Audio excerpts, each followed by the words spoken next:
Hello friends, good evening. देखो, हम जय प्रकरण पढ़ रहे थे।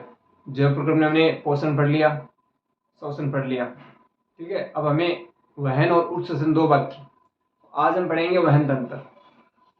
ठीक है, वहन तंत्र मानव में पाया जाता है, पादपों में पाया जाता है, दोनों में पाया जाता है। ये ध्यान में रखना है। वहन तंत्र किसमें होता है? दो प्रकार का होता है, मानव में भी होता है और पादपों में होता है। तो सबसे पहले वहन तंत्र दो प्रकार का होता है, इसमें ये रखना है। वहन तंत्र दो प्रकार का होता है, एक होता है मानव में, एक होता है पादप में। ठीक है, तो एक मानव में, एक पादप में। पादप में वहन किस प्रकार होता है? दो प्रकार से होगा, एक जाइलम होगा, एक फ्लोएम। दो उत्तक पाए जाते हैं। जाइलम और फ्लोएम दो उत्तक के द्वारा ये काम होता है। जाइलम क्या करेगा? देखो, जब प्रकाश संश्लेषण हमने पढ़ा तो जड़ों से जल लाने का काम, जल और खनिज लवण जड़ों से ऊपर पत्ते तक लाने का काम कौन कर रहा था? जाइलम। तो जाइलम का क्या काम हो गया? देखो, याद रखने की कैसे याद रहेगा? जाइलम का जा आ रहा है, नहीं आ रहा क्या? जैसे स्टार्ट हो रहा है, और जल भी किससे स्टार्ट हो रहा है? जैसे। दोनों जैसे मिल रहे हैं, जैसे मिल रहे हैं वैसा कर देते हैं। ठीक है, तो जय जल कहीं पे लिखा हुआ मिलेगा। जल व खनिज लवण का वहन पादपों में किसके द्वारा किया जाता है? तो जाइलम के द्वारा। जा रहा है तो जाइलम हो गया। ठीक है, और फिर प्रकाश संश्लेषण बनेगा। प्रकाश संश्लेषण बनने के बाद उसमें जो कार्बोहाइड्रेट या जो उत्पाद बनता है उसको पादप के विभिन्न भागों तक, जैसे मान लो पत्ती बीच में है, पत्ती बनाएंगे, पत्ती में उसका बन गया तो उसको पादप के विभिन्न भागों, ऊपर भी पहुंचाना है, नीचे भी पहुंचाना है, साइड में भी पहुंचाने का काम करेगा। वो पहुंचाने का काम कौन करेगा? फ्लोएम। तो बनने वाला जो उत्पाद है, उस उत्पाद को पादप के ऊपरी भाग, शीर्षो भाग, अधोमुखी भाग या साइड में पहुंचाने का काम किसके द्वारा किया जाता है? फ्लोएम के द्वारा। ये तो पादप में वहन हो गया। ठीक है, फिर बात करते हैं मानव में वहन की। तो मानव में वहन तीन प्रकार का पाया जाता है।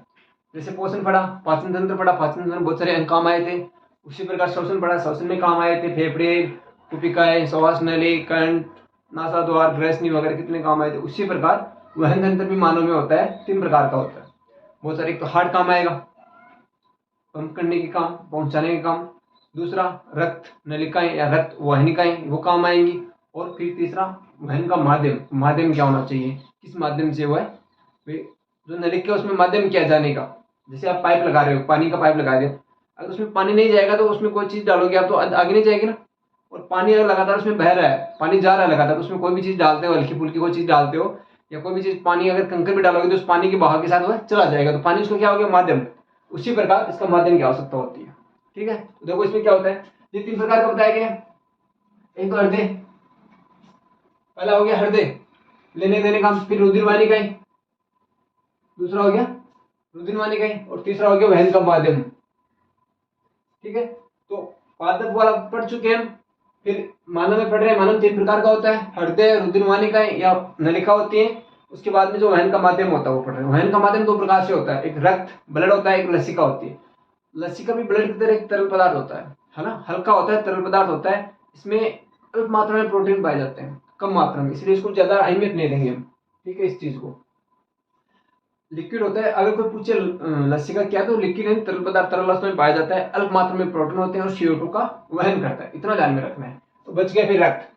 रक्त से शुरुआत करते हैं, रक्त कैसे माध्यम करता है। अब देखो, रक्त होता है, रक्त कितने प्रकार का होता है? दो प्रकार का। रक्त क्या होगा? रक्त दो प्रकार का होगा। एक द्रव अवस्था में रहेगा, आपके अंदर ब्लड चल रहा है, खून है आपका, रक्त है, रुधिर है, ब्लड जो भी है, खून है ना, ब्लड दो प्रकार का होता है। एक तो द्रव अवस्था में, एक कणिकार अवस्था में रहेगा। ठीक है, तो आपका जो रक्त वहन माध्यम पढ़ना है, रक्त लसिका पढ़ लिया। रक्त, रक्त की बात में रक्त दो माध्यम का होता है, एक तो द्रव माध्यम, एक कणीय। दो प्रकार। जैसे मान लिया आपका ब्लड है 100%, मान रहे हैं आपका ब्लड 100% है, 100% में से जो आपका द्रव्य अवस्था में रहेगा ये कितना रहेगा? 60%। ठीक है, और जो कणीय अवस्था में रहता है ये कितना रहेगा? ये 40%। इतना रहता है। तो द्रव अवस्था में जो आपका ब्लड है उसका द्रव अवस्था वाला भाग कितना होता है? 60%। और कणीय वाला भाग होता है 40%। ये ध्यान में रखना है। अब देखो, द्रव्य अवस्था वाले भाग में क्या होता है ये ध्यान में रखेंगे। जो द्रव्य वाला अवस्था होता है उसमें क्या होता है? ये पीले रंग का पाया जाता है, पीले रंग का होता है। और इसका, किसका? द्रव्य वाला अवस्था होता है ना, इसका 90% भाग, रक्त का नहीं बोल रहा हूं, इसका 90% भाग, जो 60% है ना, इसका 90% भाग क्या होता है? जल होता है। ठीक है, और जो शेष बच गया उसमें कुछ जैविक अवयव होते हैं, कुछ अजैविक। जैविक में प्लाज्मा है, प्रोटीन है और खनिज लवण पाए जाते हैं। ये ध्यान में रखना है। तो अब आपसे पूछ सकते हैं कि रक्त का कितना प्रतिशत भाग पानी होता है? पूछ सकता है ना, कितना हो गया? अब 90 तो बता नहीं सकते ना, कि 90 कहां से बताएंगे? 60 40 तो यही है हमारे पास। इसका 90% है, इसका 90% क्या है, जल आपका। इसका 90% निकालेंगे तो 0 से 0 गया, 9 6 54। तो कितना हो गया रक्त का, पानी कितना हो गया, रक्त में जल कितना हो गया, 54% हो गया। 40 ये हो गया, 54 ये हो गया, 6 बच गया। 6 में क्या होता है, कुछ प्लाज्मा होती है, कुछ प्रोटीन होते हैं, कुछ खनिज लवण उपस्थित होते हैं, ये ध्यान में रखना है। प्लाज्मा, प्रोटीन और खनिज लवण उसके अंदर पाए जाएंगे। अब आपको एक चीज और ध्यान रखनी है, वैसे आपकी इतना बहुत है, लेकिन जो बात चल रही है तो बता देता हूँ। अब प्रोटीन आपसे पूछ सकता है, रक्त की बात करें ना, ब्लड रक्त की बात करें तो रक्त के अंदर पूछ सकता है प्रोटीन कितने प्रकार की होती है। तो प्रोटीन है, कौन कौन सी प्रोटीन है, कितने प्रकार की प्रोटीन होती है, तो छोटी सी थोड़ी सी डिटेल दे देता हूँ यहाँ पे। तो इसके अंदर जो प्रोटीन होती है, यहाँ पे प्रोटीन 3 प्रकार की होती है। कितने प्रकार की होती है, 3 प्रकार की। थोड़ा डीपली चलते हैं ताकि आपको भी पढ़ने में आसानी रहे। आगे चल के जब साइंस लोगे या आगे कंपटीशन की तैयारी करोगे तो पूछ सकते हैं रक्त के अंदर कितने प्रकार की प्रोटीन होती है, 3 प्रकार की। पहला क्वेश्चन, या कौन सी चार प्रोटीन का नाम दे देगा आपको, 4 प्रोटीन का नाम लिख देगा। कोलेजन है, एल्बुमिन है, ग्लोबुलिन है, फाइब्रिनोजन है। इनमें से कौन सी प्रोटीन है जो रक्त में नहीं पाई जाती है, पता होना चाहिए थोड़ा बहुत। इसके अंदर 3 प्रकार की प्रोटीन है, कौन कौन सी है। पहली तो है एल्बुमिन, ठीक है। दूसरी है ग्लोबुलिन और तीसरी है फाइब्रिनोजन। तीसरी क्या है, फाइब्रिनोजन। ये 3 प्रकार की प्रोटीन है, ब्लड के अंदर पाई जाती है। ब्लड का जो द्रव अवस्था भाग है ना 60%, उसके अंदर पाई जाती है, ये ध्यान में रखना है। अभी तीनों का अलग अलग काम बताऊं, चलो काम और पढ़ लेते हैं क्या। तो एल्ब्यूमिन है, ये क्या करती है, ये O2 का वहन करती है। एल्ब्यूमिन प्रोटीन है, रक्त में भरी, इसको मिल गया O2 आ रहा है, कैच किया और उसको अपने साथ लेके चला गया, ठीक है। तो एल्ब्यूमिन क्या हो गया, O2 का प्रयोग, O2 का O2 का वहन, ध्यान में रख लेना, ठीक है। एक चीज और बता देता हूँ, चलो बात चली गई है तो प्रोटीन की बात कर लेते हैं। अब देखो एल्ब्यूमिन है, पूछ सकता है रक्त के अंदर सबसे अधिक मात्रा में पाई जाने वाली प्रोटीन कौन सी है। तीसरा क्वेश्चन बन रहा है ना। क्वेश्चन नंबर 3, रक्त के अंदर सर्वाधिक मात्रा में पाई जाने वाली प्रोटीन कौन सी है, बताओ। नहीं पता, यही है, एल्ब्यूमिन ही है। एल्ब्यूमिन प्रोटीन है, रक्त के अंदर सर्वाधिक मात्रा में पाई जाती है। अब प्रोटीन की बात कर रहे हैं, सर्वाधिक की बात कर ली, कितनी प्रोटीन है नाम देख लिया, सब देख ले, तो 2 क्वेश्चन हो रहा है वो और देख लेते हैं। इसमें क्या आएगा, रक्त का आ गया, फिर पूछ ले बॉडी के अंदर, शरीर, मानव शरीर के अंदर सर्वाधिक मात्रा में पाई जाने वाली प्रोटीन कौन सी है, ऐसा भी पूछ सकता है। रक्त के अंदर बता दिया एल्ब्यूमिन है, पता है हमें। कोई पूछ ले, आपसे साइंस पढ़ रहे हो, इतना गया कौन पढ़ा रहा है, तो पूछ लेगा रक्त के अंदर सर्वाधिक मात्रा में प्रोटीन एल्ब्यूमिन, अच्छा रक्त का बता दिया, तो बताओ शरीर के अंदर कौन सी मात्रा में प्रोटीन सर्वाधिक पाई जाएगी। अपना शरीर है, इसके अंदर तो प्रोटीन होती है, प्रोटीनों का समूह रहता है, ठीक है। आरबीसी पाया जाता है, सॉरी राइबोसोम होता है, प्रोटीन की फैक्ट्री। पूछ सकते हैं एल्ब्यूमिन, रक्त की आप बता सकते हो, मैंने बता दिया आपको, रक्त में सर्वाधिक मात्रा में पाई जाने वाली प्रोटीन कौन सी है, एल्ब्यूमिन। पूछेगा रक्त की बता दी, शरीर की बता, घर पे पूछ ले, कोई आपका पढ़ा हुआ अंकल वगैरह जो भी है, भाई बड़ा भाई जो भी है, सीकर से आ रहा है, पढ़ रहा है, पूछेगा शरीर के अंदर सर्वाधिक मात्रा में पाई जाने वाली प्रोटीन कौन सी है, क्या बताओगे, बोलोगे सर ने बताया नहीं। तो देखो ये हो गई किसकी, रक्त की, ध्यान में रख लेना, किसकी है, रक्त की। अगर शरीर की बात करें तो शरीर की क्या होते हैं, शरीर की कोलेजन नाम की आती है, कोलेजन प्रोटीन। कोलेजन प्रोटीन होती है वो शरीर की, शरीर में पाई जाने वाली सर्वाधिक मात्रा में प्रोटीन है। तो 2 क्वेश्चन हो गया ना, रक्त के अंदर एल्ब्यूमिन, शरीर के अंदर कोलेजन प्रोटीन। अब अगर थोड़ा ज्यादा पढ़ा लिखा है, कंपटीशन की तैयारी कर रहा हो, तो आपसे ये भी पूछ सकता है, चल तूने शरीर की बता दी, तो ये बताया पृथ्वी के अंदर, अपने आसपास पृथ्वी है, उसके अंदर सर्वाधिक मात्रा में प्रोटीन कौन सी पाई जाएगी, फिर चला गया, फिर पूछ सकता है ना, प्रोटीन पाई तो जाएगी, उसमें भी आपको डरना नहीं है, क्योंकि आप एमजे सर से पढ़े हैं तो आपको डरने की कोई बात नहीं है। तो सर्वाधिक मात्रा में देखो शरीर के अंदर ये, रक्त के अंदर एल्ब्यूमिन, और पृथ्वी पर पाई जाने वाली रूबिस्को, रूबिस्को प्रोटीन, ये किसके अंदर पाई जाती है, पृथ्वी पर सर्वाधिक मात्रा में पाई जाने वाली प्रोटीन है, ठीक है। एक छोटा सा नाम था एल्ब्यूमिन प्रोटीन, प्रोटीन से एल्ब्यूमिन पढ़ा, एल्ब्यूमिन से O2 का वहन करता है, रक्त में सर्वाधिक मात्रा में पाई जाती है, शरीर के पूछे तो कोलेजन, और पृथ्वी पर पूछे तो रूबिस्को प्रोटीन होती है। एक छोटी सी बात से हम कितना पढ़ चुके हैं, ध्यान में रखना। डीपली पढ़ रहे हैं, आराम से, पूरा आराम से पढ़ेंगे, धीरे धीरे, कोई जल्दी नहीं है, बाकी नहीं जाना है कहीं पे। अब देखो पार्ट 2 का पढ़ चुके हैं तो आगे और पढ़ते हैं थोड़ा सा। अब देखो दूसरे हैं ग्लोबुलिन, ये 3 प्रकार की होती है, ज्यादा याद नहीं रखना, बस इतना याद रख लेना 3 प्रकार की होती है। बीपी पूछ सकता है कौन कौन सी 3 प्रकार होते हैं, एक तो होता है अल्फा, दूसरा बीटा और तीसरा गामा। ये 3 प्रकार की होती है। ग्लू जो ग्लोबुलिन प्रोटीन है 3 प्रकार की होती है, इनका सबका अलग अलग काम होता है, इसलिए बता रहा हूँ। अल्फा क्या करती है, तांबा, तांबा का वहन करती है, जैसे ये O2 का वहन करती है, तांबे का। आयरन, शरीर के अंदर लोहा पाया जाता है, तो आयरन का वहन कौन करता है, आयरन का वहन बीटा करती है, ये आयरन का वहन करती है। और जो गामा बच गई, गामा क्या काम करेगी, शरीर को लड़ने के लिए तैयार करती है, शरीर को लड़ने के लिए तैयार करती है, शरीर को रोगों से लड़ने के लिए तैयार करती है, रोगों से लड़ने के लिए तैयार करती है, ये याद रखना आपको, ठीक है। फिर बच गया एक फाइब्रिनोजन, तीसरी। तो फाइब्रिनोजन क्या है, रक्त का थक्का बनाने में सहायक है, रक्त का थक्का बनाने में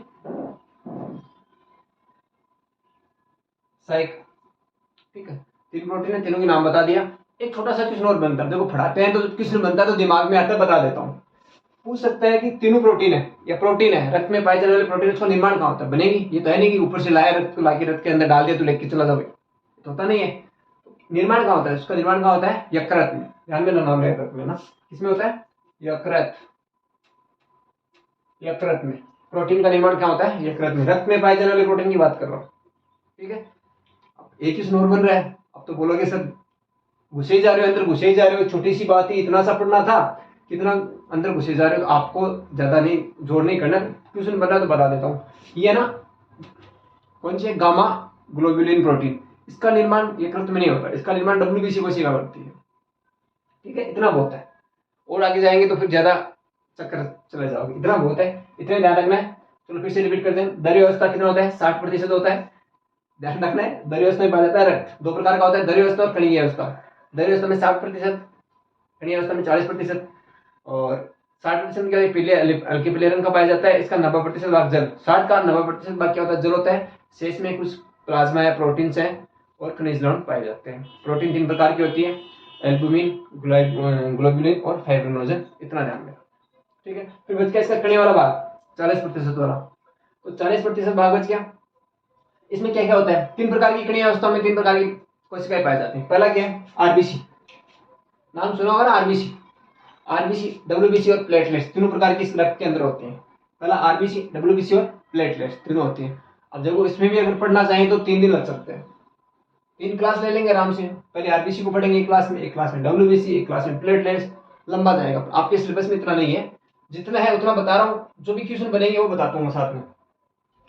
सबसे पहले आरबीसी का काम क्या है, पहले काम देख लेते हैं। आरबीसी काम क्या है, O2 और CO2 का परिवहन करना। O2 ऑक्सीजन और कार्बन डाइऑक्साइड है, उसको एक स्थान से दूसरे फेफड़ों से अंगों तक ले जाना और अंगों से वापस फेफड़ों तक लाने का काम करती है आरबीसी। और इसमें क्या होता है, हीमोग्लोबिन पाया जाता है, जिसके अंदर रक्त का रंग लाल होता है। ये 2 मुख्य काम हो गया। तो इसका एक जीवन काल पूछ लेते हैं आपसे, आरबीसी का जीवन काल कितना होता है। उसका जीवन काल कितना होता है, 120 दिन। 120 दिन तक ये आरबीसी जिंदा रहती है। और मरने के बाद कहाँ जाती है, ये भी ध्यान में रख लेना, प्लिया में। मरने के बाद स्पिन या प्लिया में हो जाती है। इसमें विभाजन नहीं पाया जाता, कोशिका विभाजन। आरबीसी की कोशिकाओं में क्या होता है, कोशिका विभाजन नहीं पाया जाता, इतना ध्यान रख लेना, ठीक है। फिर डब्ल्यूबीसी, डब्ल्यूबीसी क्या होती है, शरीर को रोग प्रतिरोधक क्षमता बढ़ाने में काम आती है, शरीर को रोगों के प्रति लड़ने के लिए तैयार करती है, शरीर को रोग मुक्त करने में सहायता करती है। मतलब रोगों में जो जुकाम लगे या जो जुकाम का जीवाणु है उसे लड़ने में सहायता करेगी, उसके लिए तैयार करती है, ठीक है। और इसका जीवन काल होता है 5 से 7 दिन, ये ध्यान में रखना है, 5 से 7 दिन। इसमें कोशिका विभाजन पाया जाता है, इसमें कोशिका विभाजन होता है, इसमें नहीं होता है और इसमें होता है। ये होता है तो फायदा भी है, नुकसान भी है। नुकसान क्या है, सबसे बड़ा नुकसान ये होता है अगर कोशिका वजन लगातार हो रहा है, कोशिका वजन होने से आपके शरीर में अगर डब्ल्यूबीसी की संख्या ज्यादा बन गई, अधिक से अधिक अगर डब्ल्यूबीसी संख्या बन रही है, तो सबसे बड़ा नुकसान है ब्लड कैंसर बन जाएगा। तो ब्लड कैंसर बनने का मुख्य कारण क्या है, डब्ल्यूबीसी। डब्ल्यूबीसी कैसे, डब्ल्यूबीसी का अनियंत्रित कोशिका विभाजन होने से यह ब्लड कैंसर बनने का मुख्य कारण होता है, ठीक है। उसके बाद बच गया प्लेटलेट्स।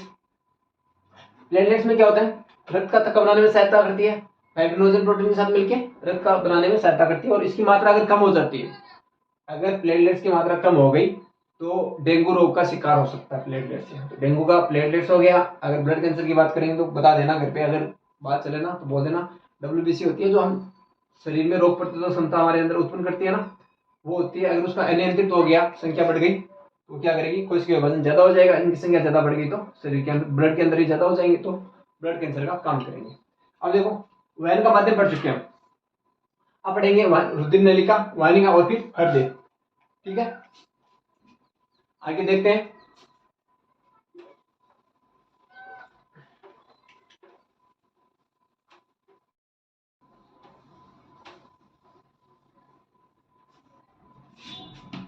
देखो वहन का माध्यम पढ़ चुके हैं रक्त। अब आगे क्या आता है, रुधिर वाहिनी या रुधिर नलिका। रुधिर वाहिनी रुधिर नलिका दो प्रकार की होती है। रुधिर जो हमारे शरीर में ब्लड है उसको ले जाने का और लाने का जो काम करती है, दो प्रकार की रुधिर नलिका पाई जाती है, एक होती है धमनी और एक होता है शिरा। तो दोनों को साथ पढ़ लेते हैं कंप्रोमाइज से, पता चल जाएगा। ठीक है, एक साइड लिखा मैंने धमनी और एक साइड लिखा है शिरा। ठीक है, तो धमनी में क्या होता है, हमेशा शुद्ध रक्त होता है। ये एक बात ध्यान में रख लेना, अगर ये पूछे ना शुद्ध रक्त कौन सी रुधिर वाहिनी में पाया जाता है, तो धमनी में, अशुद्ध रक्त शिरा में। बस इसका कंफ्यूजन है वो थोड़ा सा दूर करते हैं, डायग्राम बना के देखेंगे। पहले देख लेते हैं कुछ में क्या होता है, उसी के हिसाब से हम डायग्राम बनाएंगे। धमनी में हमेशा शुद्ध रक्त होता है, तो इसमें हमेशा क्या होता है, शुद्ध रक्त, और इसमें अशुद्ध हो गया। तो इसमें अशुद्ध कैसे हुआ, क्योंकि इसमें क्या होता है CO2 कार्बन डाइऑक्साइड, और इसमें ऑक्सीजन होता है। ठीक है, और अपवाद के रूप में जो फुफ्फुसी धमनी होती है उसमें अशुद्ध रक्त होता है। अभी डायग्राम बनाऊंगा तो समझ में आ जाएगा। इसमें अपवाद होता है फुफ्फुसी शिरा का। ठीक है, और ये क्या है, धमनी का काम क्या होता है, जो रक्त होता है, हृदय, आपका हृदय हार्ट है, वहां से लेके अंगूर तक ले जाने का काम कौन करती है, धमनी। तो ये लाइन याद रख लेना, हृदय से अंगूर तक रक्त को ले जाने का काम कौन करती है, धमनी। और हृदय से फेफड़ों तक अंग आया तो धमनी, फेफड़े आया तो शिरा। देखो छोटा नाम आ रहा है ना, अंग या फेफड़े में छोटा नाम कौन सा, अंग, तो बड़ा नाम आ गया, और बड़ा नाम आया तो छोटा नाम आ जाएगा, अपोजिट रहेंगे दोनों। तो हृदय से फेफड़ों तक शिरा लेके जाता है। शुद्ध रक्त है तो क्या होगा, ऑक्सीजन युक्त होगा, ऑक्सीजन मिली हुई रहती है। अशुद्ध है तो CO2 मिली हुई रहती है। वॉल्व नहीं रहते, वॉल्व नहीं रहते तो ये जो आपकी स्किन होती है शरीर के अंदर नीचे पाई जाती है, अंडर में थोड़ी नीचे पाई जाएगी। वॉल्व नहीं रहते, इसमें वॉल्व पाए जाते हैं, और ये शरीर के नीचे वाले हिस्से में अंदर स्थित होती है, और ये शरीर के ऊपर वाले हिस्से में जो आपको दिख रही है ना, ये हरी हरी कलर की, हरे रंग की दिख रही है, ये शिरा होती है। और सिरे में क्या होता है, जब डॉक्टर आपको इंजेक्शन लगाता है ना, वो इसी सिरे में लगाता है, ध्यान में रख लेना। एक बात और याद आ गई, एक बात और थोड़ी सी ध्यान में रख लेना, इसमें क्या होता है, इसकी सतह मोटी होती है ना, और थोड़ी सतह क्या होती है, सतह मोटी होती है और लचीली होती है, और इसकी सतह कम मोटी और कम लचीली। बस ये ध्यान रखना। अब देखो इसका डायग्राम से बता रहा हूँ, ऐसे याद नहीं होगा ना, एक दो बार और पढ़ेंगे। इसमें शुद्ध होता है धमनी में, इसमें अशुद्ध होता है, और युक्त होता है, CO2 युक्त होता है। शुद्ध कहां से जाएगा, हृदय से अंगों तक, और अशुद्ध कहां से आएगा, हृदय से फेफड़ों तक। ठीक है, सतह मोटी है, इसमें वॉल्व नहीं होते, इसमें वॉल्व होते हैं। शरीर की ऊपरी सतह पर पाई जाती है वो शिरा होती है, अंदर पाई जाती है वो धमनी होती है, इतना ही है। अब काम कैसे करते हैं उसके बारे में बता रहा हूँ, थोड़ा सा ध्यान दे लेना, आराम से समझ में आएगा। जैसे मान लो ये सबसे पहले आपका क्या हो गया, हार्ट हो गया, ये क्या हो गया, हार्ट हुआ कि नहीं हुआ। अब देखो ये हार्ट है आपका, हार्ट में क्या होता है, चार कोष्ठी होता है, मानव का हृदय होता है, चार कोष्ठी होता है, दो अलिंद और दो नीले, ये दायां और ये बायां। ये वाला पार्ट कौन सा हो गया, दायां, और ये वाला पार्ट बायां। ऊपर वाला अलिंद, ये भी अलिंद, और ये नीले, दो अलिंद और दो नीले। ठीक है, यहां पे मान लो आपके फेफड़े, ये आपके हो गए फेफड़े, और ये आपके अंग है, ये कोई आपका अंग है, ये ध्यान में रखना है। अब देखो सबसे पहले हमें क्या धमनी और शिरा पढ़नी है, इसमें धमनी कहाँ पे काम करती है, क्या होता है। जैसे मान लो हम श्वास ले रहे हैं, ऑक्सीजन अंदर गई ना, गई कि नहीं गई, तो ऑक्सीजन फेफड़ों में आएगी, श्वसन तंत्र में बढ़ा ना, फेफड़ों से वायु कुपिका में रुधिर वाहिनिकाओं का जाल रहता है जो ऑक्सीजन को लेके जाती है, तो वो कहाँ पे लेके जाएंगी, सबसे पहले हृदय में। तो यहाँ से किस में आएंगी, हृदय में। हृदय में कहाँ पे आएंगी, यहाँ पे आलिंग में, ये लो, इसमें क्या है, और 2+ रक्त, ऑक्सीजन वाला रक्त मिल गया ना, कहाँ पे आया, आलिंद में, इसके अंदर आ गया। ये मैंने एक तीर का चिन्ह लगा दिया कि ब्लड कहाँ से कहाँ जा रहा है। ठीक है, अब यहाँ से आएगा, इसमें आएगा तो इसमें से फिर आएगा।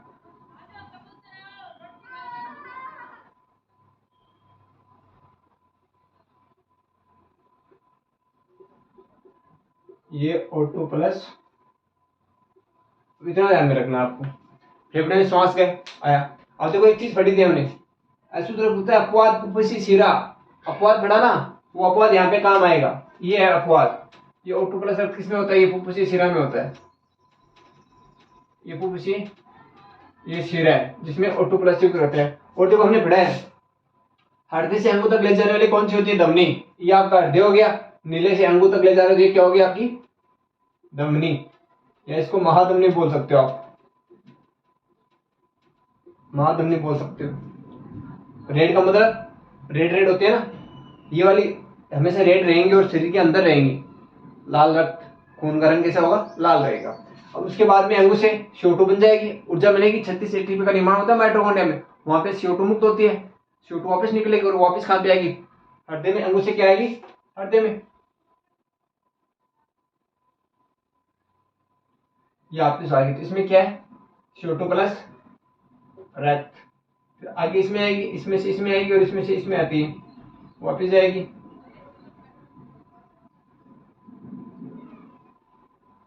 ये वापस फेफड़ों में आ गई। इसमें क्या है? CO2 प्लस रक्त। अब देखो हृदय में बना, अंग में क्या बना? CO2 लेके आ रही है। अब देखो CO2 इसमें अपवाद पढ़ा हमने, अपवाद में क्या काम आएगा? यहाँ पे ये हो गया फुफ्फुसीय धमनी। अब देखो हमने एक चीज पढ़ी, इसमें शुद्ध रक्त होता है ना। अपवाद में क्या पढ़ा? अपवाद है फुफ्फुसीय धमनी, इसमें क्या होता है? अशुद्ध। देखो धमनी में क्या होता है? शुद्ध रक्त है ना, लेकिन अपवाद क्या पढ़ा? फुफ्फुसीय धमनी, अपवाद पढ़ा ना, अशुद्ध रक्त CO2 हो गया। और ये शिरा हो गया आपका, या फिर महाशिरा बोल सकते हो, ये महाशिरा हो गया। अब देखो इसमें 5-7 क्वेश्चन जो क्वेश्चन बन रहे हैं वो देखिए। आपसे क्वेश्चन पूछ सकता है फेफड़ों से हृदय तक ले जाने वाली रक्त वाहिका कौन सी है? क्वेश्चन पे ध्यान में देना, यहाँ से ये याद रख लेना, फेफड़ों से हृदय तक, फेफड़े ये रहा, हृदय तक ये लाइन आ रही है, कौन लेके आ रही है? फुफ्फुसीय शिरा। आंसर क्या होगा? फुफ्फुसीय शिरा। पूछ ले हृदय से अंगों तक, तो हृदय ये रहा है ना, अंगों तक कौन लेके जा रहे हैं? धमनी। ये हृदय से फेफड़ों तक, देखो 2 क्वेश्चन बन रहे हैं, हृदय से अंगों तक और हृदय से फेफड़ों तक, अलग अलग आंसर आएंगे, धमनी और शिरा। ये बात मैं लिखवा चुका हूँ, समझ में आ जाएगी आपको। डायग्राम बनाओ, एक बार डायग्राम बनाओगे, इसमें लिखोगे, फिर अपने आप अंदर समझ में आ जाएगा। फिर पूछ सकता है अंगों से हृदय तक, पूछ सकता है ना, अंगों से हृदय तक जो आपका CO2 युक्त रक्त है, या फिर अंगों से हृदय तक रक्त को ले जाने वाली रुधिर वाहिका का नाम क्या है? फुफ्फुसीय धमनी। ये अंग रहा आपका, और ये हृदय तक आ गया। अब इस चीज में आपको एक चीज ध्यान में रखनी है, आपका हृदय 4 कोष्ठ का बना होता है, 2 आलिंद 2 नीले, दायां आलिंद दायां नीले, बायां आलिंद और बायां नीले, हो गया। अब देखो रक्त कितने बार आ रहा है? ब्लड आपका, रुधिर एक बार आया, अंगों तक चला गया, दोबारा आया ना वापिस, आया और वापिस चला गया। एक बार आ रहा है और एक बार जा रहा है, फिर दोबारा आया, ये लो दोबारा आया और दोबारा वापिस गया। मतलब 2 बार आता है और 2 बार जाता है, इसीलिए आप मानव के हृदय में दोहरा परिसंचरण तंत्र बोलते हैं, या फिर दोहरा परिसंचरण तंत्र पाया जाता है। संचरण तंत्र मतलब वहन करने का काम इसमें पाया जाता है। 2 पार्ट पढ़ लिए, माध्यम पढ़ चुके हैं रक्त के बारे में, रुधिर वाहिका पढ़ चुके। अब बचा आपका हृदय, हृदय का डायग्राम बचा है बस, और कुछ नहीं। डिटेल तो पढ़ ली, ये हृदय का डायग्राम में क्या आएगा, फिर कौन सा क्या आएगा? हृदय में क्या आएगा? फेफड़ों से आएगा। इसका मेन डायग्राम अगर पूछ ले कि मानव हृदय का नामांकित चित्र बनाओ, या मानव हृदय की जो कार्यविधि है, फेफड़ों से मुट्ठी अनुमा होता है, मांसपेशी का बना होता है, उसमें काम क्या होता है? फेफड़ों से जो हृदय आता है संकुचन करेंगे, जैसे पाइप का क्या संकुचन पे है, अब पानी में डाल रहे हो, अगर वो संकुचन किया है अंदर डाल दे, अगर शीतलन होगा फैलेगा, पानी अंदर आएगा नहीं आएगा? आ गया। आने के बाद क्या करेगा? फिर वापस दबाव लगेगा, प्रेशर लगेगा, संकुचन होगा, तो वापस पानी बाहर जाएगा। उसी प्रकार ये काम करते हैं इसका नीले। और देखो ये नीले संकुचन होगा, यहाँ पे हुआ ना, संकुचन होगा, फैलेगा, तो क्या करेगा? आ गया रक्त, आया नहीं आया, फिर वापस दबाव लगाएगा, संकुचन होगा तो वापस दबाव लगेगा, तो अंदर से बाहर चला जाएगा, अंदर चला जाएगा, फिर वापस ये नीले क्या करेगा? ये संकुचन करेगा तो ये रक्त आ जाएगा, ठीक है। फिर दबाव लगेगा, संकुचन शीतलन होगा, तो वापस हृदय से रक्त निकल जाएगा, ठीक है। अब हम हृदय को देखते हैं, जो आपका हृदय का डायग्राम है वो देखते हैं, बाकी सारा काम आपका कंप्लीट है।